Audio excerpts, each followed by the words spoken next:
benvenuti alla TG Sicilia, le principali notizie. Caos e inefficienze in Sicilia nella gestione dei rifiuti e della crisi idrica. La Corte dei Conti bacchetta la Regione. Tanti dubbi sui termovalorizzatori in fase di appalto al costo di 400 milioni l'uno.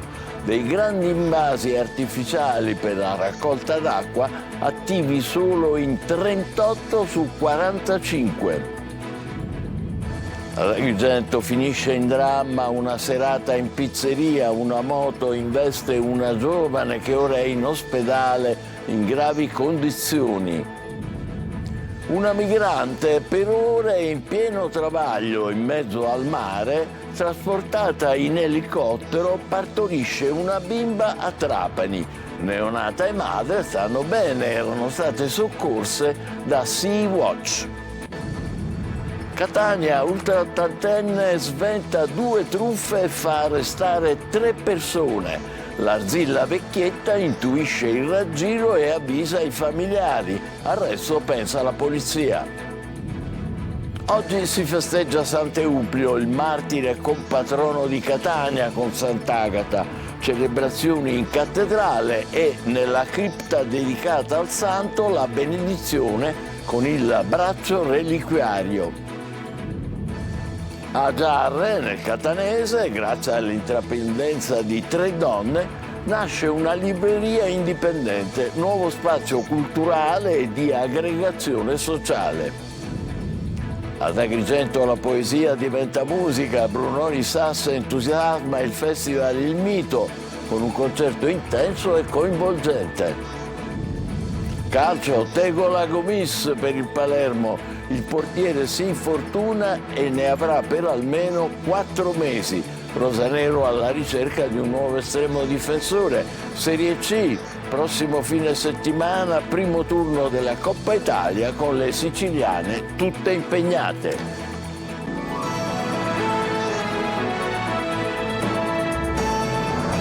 Bentrovati. Caos e inefficienze nella gestione dei rifiuti e della crisi idrica. La Corte dei Conti, dicevamo, bacchetta la Regione siciliana. Sul tavolo 2 dossier scottanti, c'è tempo fino all'8 settembre per la replica. Lorena Dolci. Piano rifiuti ed emergenza idrica. La Corte dei Conti bacchetta la Regione su 2 servizi che si ripercuotono direttamente sui cittadini. Passa ai raggi X gli ultimi 25 anni di gestione, sottolineando ritardi, gestione inefficiente, impianti obsoleti. Un caos pericolosissimo. 2 dossier sul tavolo. Tanti dubbi sui termovalorizzatori in fase di appalto proprio in questi giorni al costo di 400 milioni l'uno. Sebbene la tecnologia consenta oggi impianti a basso impatto ambientale, la scelta della Regione, scrivono i magistrati di controllo, è in controtendenza rispetto alle direttive dell'Unione Europea, mentre l'isola resta lontana con il suo 55% di differenziata dall'obiettivo europeo del 10%. Il risultato è una taglia alle stelle. In generale poi la Corte dei Conti lamenta mancanza di documentazione e trasparenza da parte della Regione e si scopre che le relazioni sull'emergenza idrica si sono perse perché l'archivio si è allagato. Ma i dati ci sono e parlano chiaro. Dei 45 grandi invasi artificiali ne sono attivi solo 38. Clima e siccità influiscono, dice la Corte dei Conti, ma peggio fanno il deficit di programmazione e la carenza di manutenzione. Un duro atto d'accusa. Nessuna dichiarazione ufficiale da parte della Regione, che ha tempo fino all'8 settembre per presentare le sue controdeduzioni. Se Schifani ostenta serenità per il percorso fin qui seguito, l'opposizione spara alzo zero. L'udienza sarà il momento della verità, dice Michele Catanzaro, capogruppo del PD all'Ars. La Corte dei Conti continua a certificare ciò che i siciliani vivono ogni giorno. Una regione paralizzata, incapace di pianificare, gestire e garantire servizi essenziali. Ad Agrigento una serata in pizzeria si è trasformata in un dramma. Una moto ha investito una giovane donna che ora è in ospedale in gravi condizioni. Davide Sardo. Una cena in pizzeria si stava trasformando in una tragedia. In una serata che avrebbe dovuto essere di relax e tranquillità, nemmeno poter gustare una semplice pizza è sembrato sicuro. Nel quartiere di Villaggio Mosè ad Agrigento un incidente ha improvvisamente spezzato la serenità dei presenti. Ieri sera in Viale Leonardo Sciascia un giovane di 21 anni alla guida di una moto ha perso il controllo del mezzo. La moto si è schiantata contro l'arredo esterno di una pizzeria, travolgendo una ventenne di Agrigento che si trovava proprio lì vicino. La ragazza è stata investita in pieno e ha riportato diversi traumi. I soccorsi sono stati immediati. La giovane è stata trasportata in codice rosso all'ospedale San Giovanni di Dio, mentre anche il motociclista è rimasto ferito e ricoverato per le cure del caso. La violenza dell'impatto ha distrutto vasi, piante e parte dell'arredo esterno della pizzeria, lasciando dietro di sé una scena di grande confusione. Sul posto sono intervenuti gli agenti della stazione volante della questura che hanno messo in sicurezza l'area, raccolto testimonianze e avviato i rilievi per ricostruire la dinamica dell'incidente. Un episodio che desta preoccupazione. La sicurezza sulle strade resta una priorità, soprattutto in zone frequentate da pedoni e attività commerciali. Secondo l'osservatorio ASAPS, dall'inizio dell'anno in Italia sono morti 224 pedoni, la metà con più di 65 anni. Tra le regioni più colpite c'è il Lazio, seguito da Lombardia, Emilia-Romagna e la Sicilia con 18 decessi. A Messina, raccolta dalla polizia la testimonianza della quindicenne vittima di un'aggressione sessuale nella notte fra sabato e domenica. Dalle sue parole e dalle immagini di videosorveglianza si spera di risalire all'autore dell'aggressione, Francesco Triolo. Il racconto della quindicenne vittima dell'aggressione sessuale nella notte tra sabato e domenica a Messina sarà fondamentale per ricostruire quanto avvenuto in una via adiacente alla centrale Piazza Cheroli. La giovane, durante un colloquio protetto in ospedale con il supporto di uno psicologo, ha parlato ieri sera con gli agenti della squadra mobile. Il suo stato emotivo è ancora molto fragile e scossa da quanto avvenuto. Quanto detto agli agenti fa parte di un verbale segretato che la squadra mobile ha inviato a 2 procure, quella ordinaria e quella per i minori, che hanno aperto 2 fascicoli d'inchiesta in questo momento separati. Dalle sue parole, gli investigatori contavano di avere indizi non solo sull'identità dell'aggressore, se lo conoscesse o meno, ma anche sul luogo dove tutto è avvenuto. Nella giornata di ieri, infatti, i poliziotti hanno acquisito decine di schede delle telecamere di videosorveglianza della zona, ma con le indicazioni della giovane potranno concentrarsi su quelle vie dove sarebbe avvenuta la violenza e andare a ritroso per risalire all'identità per adesso sconosciuta dell'aggressore.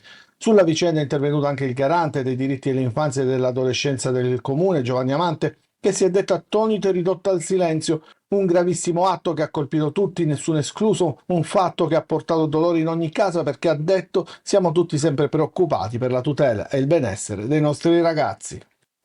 Per ore in mezzo al mare, in pieno travaglio, una profuga incinta viene finalmente soccorsa e trasportata in elicottero all'ospedale di Trapani, dove ha partorito. Lì c'è stato un parto cesareo d'urgenza, adesso mamma e bimba stanno bene. Laura Spanò.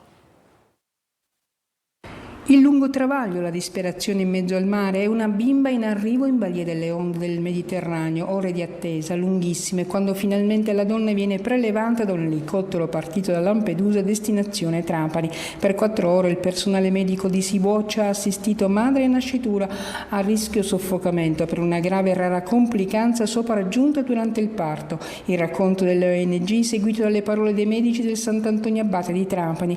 La donna sta bene, eppure la bimba. Il fiocco rosa al reparto di ostetricia e ginecologia con l'equipe del dottore Iannone, che ha eseguito un taglio cesareo urgente. Fatima adesso è mamma e la bimba, che pesa 3,4 kg, sta bene. Entrambe vengono seguite dai medici dell'ospedale. Una storia a lieto fine iniziata con una mamma che, pur nella gravità della situazione, ha deciso di intraprendere un viaggio rischioso a bordo di un natante in cerca di libertà e di una vita migliore da offrire alla sua bimba. Attraversando quel Mediterraneo che per una volta è tornato a unire popoli, non a interpretare la parte del cimitero di uomini. L'allarme sulle condizioni critiche della donna era scattato nel tardo pomeriggio di lunedì dalla nave della Sea-Watch che aveva effettuato il soccorso del gruppo di migranti. A Messina, nuova manifestazione contro il ponte sullo stretto, stavolta direttamente in mare con alcune feluche e con le quali tipiche imbarcazioni per la pesca dello spado che hanno fatto sventolare la bandiera no ponte e si sono radunate nel tratto di mare di fronte al quale dovrebbe essere costruito il pilone dell'infrastruttura sul lato siciliano. Catania, ultra ottantenne sventa 2 truffe e fa arrestare 3 persone. L'Arzilla Vecchietta intuisce il raggiro, avvisa i familiari e al resto ci pensa la polizia. Tonino De Mana. 2 tentativi di truffa, 3 arresti. Merito della polizia, ma soprattutto di un'arzilla anziana catanese lucida a tal punto di sventare l'ennesimo raggiro, consentendo agli agenti di intervenire e far arrestare il criminale di turno. È andata decisamente male ad un 51enne napoletano che aveva preso di mira una 81enne di Catania, spacciandosi per appartenente alle forze dell'ordine. Dopo aver contattato al telefono la donna, riferendo che il figlio aveva causato un grave incidente stradale nel quale era rimasta ferita una bambina, il truffatore aveva chiesto un'importante somma in denaro o in alternativa preziosi da consegnare ad un uomo che da lì a poco si sarebbe recato a casa sua. Insospettita l'anziana, che in passato aveva fatto arrestare 2 giovani, ha subito mandato un messaggio alla figlia chiedendo di avvisare le forze dell'ordine. Prontamente intervenuta la polizia si è presentata nell'abitazione della donna, dove nel frattempo il truffatore si era recato per riscuotere denaro e gioielli. Il 51enne è stato arrestato e posto ai domiciliari con braccialetto elettronico. Per l'anziana catanese gli elogi della polizia per la preziosa collaborazione. Per tutti gli altri la solita raccomandazione: occhio alle truffe e ai malintenzionati. Restiamo a Catania, arrivano i primi dati del monitoraggio dell'ARPA, l'Agenzia dell'Ambiente, sull'incendio che sabato scorso è divampato nella zona industriale. Secondo i rilievi effettuati sulle sostanze volatili si evidenziano elevati livelli di idrocarburi o composti organici che contengono benzene, sostanza dannosa per la salute. Non ci sarebbero invece numeri elevati nell'agglomerato cittadino. Momenti di paura ieri in tarda serata sull'autostrada A18 Catania-Messina, quando gli automobilisti all'altezza dello svincolo per Taormina hanno notato un'auto viaggiare contromano in direzione Messina. Il momento di massima attenzione è stato vissuto all'interno di una galleria dove si sarebbe potuta verificare una tragedia, per fortuna evitata. Alla guida una donna che è stata fermata. A Catania oggi si festeggia Sant'Euplio, il martire compatrono con Sant'Agata della città etnea. Celebrazioni in cattedrale e nella cripta dedicata al santo, la benedizione con il braccio reliquiario. Questa fede precede i festeggiamenti di metà agosto di Sant'Agata che Antenna Sicilia e Telecolor, come sapete, trasmetteranno in diretta. Adelaide Barbagallo. A Catania si festeggia Sant'Euplio. Pochi conoscono la storia di questo diacono morto martire nel 304 per aver professato la sua fede in Cristo. Eppure Euplio è, assieme a Sant'Agata, il compatrono della città ed è anche il protettore dei diaconi. La sua festa, con i rispettivi riti, è inserita nel programma delle feste agatine d'agosto. Dopo la messa celebrata in cattedrale dal parroco Monsignor Barbaro Scionti, la traslazione del braccio reliquiario nel sito dedicato al santo, che si trova in piazza della Borsa e nella vicina via Sant'Euplio. Qui sorgeva un'antica chiesa ridotta in macerie da un bombardamento durante la Seconda Guerra Mondiale. Ad oggi sussiste solo la cripta. Secondo la tradizione, durante la persecuzione dell'imperatore Diocleziano, il governatore Calvisiano condannò Euplio alla decapitazione dopo l'esplicita dichiarazione della sua fede cristiana e l'affronto di aver portato i libri dei Vangeli banditi dall'impero al suo cospetto. La sua festa precede quella certamente più solenne della traslazione delle reliquie di Sant'Agata, che Telecolor e Antenna Sicilia trasmetteranno in diretta. Il 16 agosto, a partire dalle 18:45 su Telecolor, la processione del Sacro Velo della Martire catanese. Seguiremo tutto l'itinerario e i vari momenti di preghiera. Il 17 agosto alle 7:45 l'emozionante apertura del Sacello e alle 10:30 la solenne celebrazione eucaristica presieduta dall'arcivescovo Renna. La sera la diretta a partire dalle 19:45 sarà su Antenna Sicilia, con tutta la suggestiva processione delle reliquie di Sant'Agata sino all'atteso messaggio dell'arcivescovo alla città e l'annuncio delle celebrazioni per il giubileo agatino del 900° anniversario della traslazione delle reliquie. A Zarre, nel Catanese, l'ultima libreria indipendente aveva chiuso i battenti 9 anni fa. Oggi, grazie all'intraprendenza di 3 donne, il Comune Ionico ha un nuovo spazio culturale e di aggregazione sociale. Emanuela Corsi. In Sicilia, fanalino di coda a livello nazionale, più di 3 comuni su 4 non hanno una libreria sul proprio territorio. Negli anni c'è stata una vera e propria emorragia di librerie indipendenti costrette a chiudere non solo nelle grandi città, ma anche nei piccoli centri, dove erano il punto di riferimento per piccole comunità.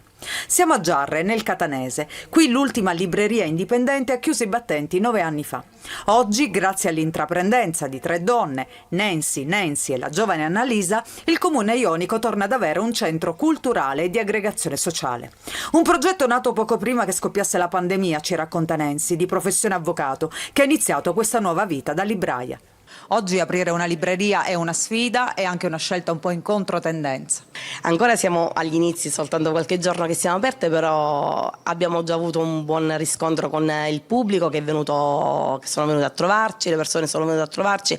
Ieri addirittura è entrato un signore, ha comprato dei libri e giustamente nel consegnare il pacchetto con i libri noi abbiamo ringraziato e lui ci ha detto questa cosa: grazie, lo dico io a voi. Uno spazio capace di accogliere lettori di tutte le età, dai più grandi ai più piccoli.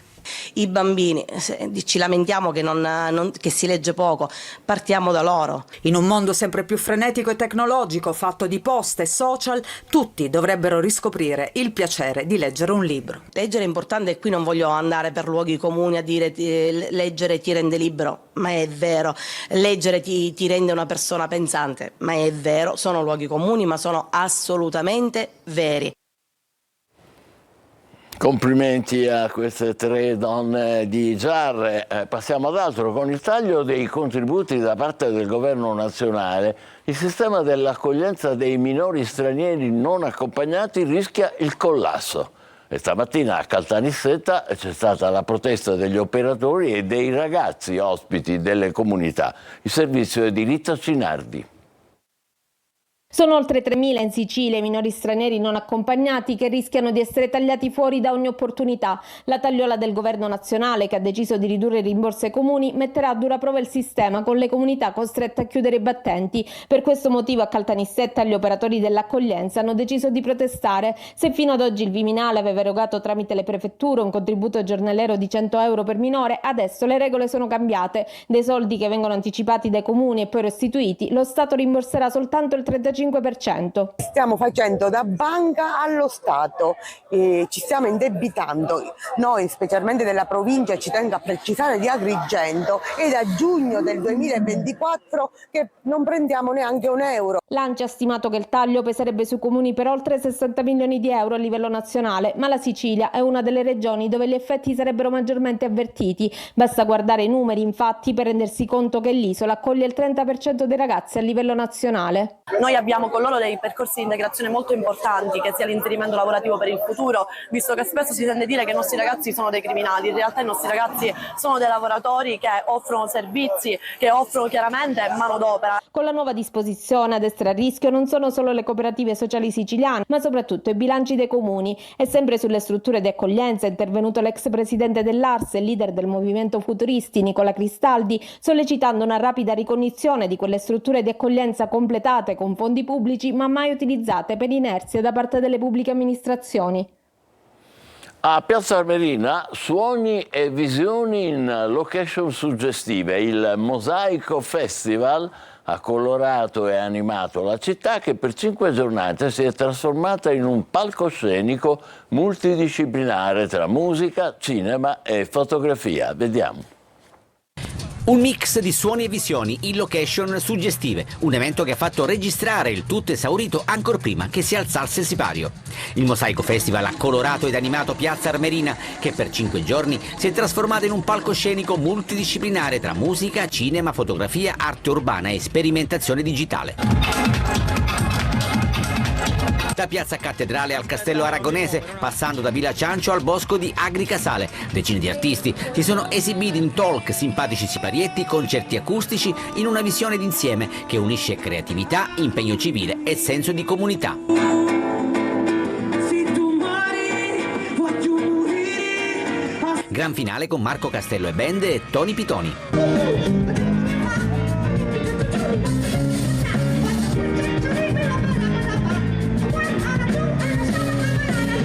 Mosaico Festival è un progetto coraggioso che continua a crescere anno dopo anno, portando l'infa culturale ad un territorio spesso fuori dai radar del turismo di massa. Ancora musica e parole e grande partecipazione, in questo caso per Brunori Sass, protagonista alla Live Arena di Agrigento. Il cantautore ha infiammato il festival Il Mito con un concerto intenso e coinvolgente. Davide Sardo. Il tempo portava il bambino a un fiore da porta spavento. La poesia che diventa musica, la musica che diventa rito collettivo. La Live Arena dello Sport Village esplode per Brunori Sass, protagonista del secondo grande evento del festival Il Mito, che quest'anno celebra 20 anni di emozioni. Descrive il mondo solo, secondo me, chissà com'è. Il cantautore calabrese, tra i più raffinati della sua generazione e considerato da molti l'erede dei Gregori, ha incantato con oltre 2 ore di live tra parole, ironia e struggente autenticità. Sono convinti che basti un tutorial per costruire un'astronave e fanno finta di non vedere.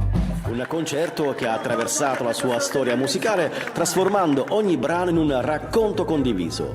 La chiudo a chiave col chiavistello, quando ho temuto per la mia vita, seduto su un autobus di Milano. Musica d'autore, emozioni vere, un pubblico travolto e grato. Brunori conquista la scena e firma una serata da ricordare. Grazie nipote. Pausa, tra poco il calcio con l'infortunio del portiere Gomis del Palermo e l'attesa per la Coppa Italia di Serie C. Vi aspetto.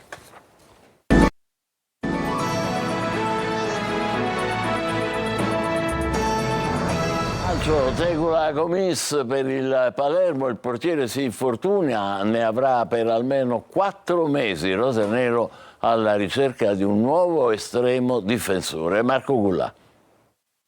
Almeno 4 mesi di stop, e questa è la diagnosi al momento che riguarda il portiere del Palermo, Alfredo Gomis, infortunatosi in occasione dell'amichevole contro il Manchester City. Sfortunato l'estremo difensore rosanero che era riuscito a convincere Inzaghi ad essere titolare. Anche l'anno scorso è andata così. E adesso per il Palermo è caccia ad un nuovo portiere. Per il rosanero si fa in salita la pista che porta a Klinsmann. L'opzione più accreditata che avrebbe voluto il portiere del Cesena rosanero era quella dello scambio proprio con Gomis, chiaramente tramontato alla luce dell'infortunio.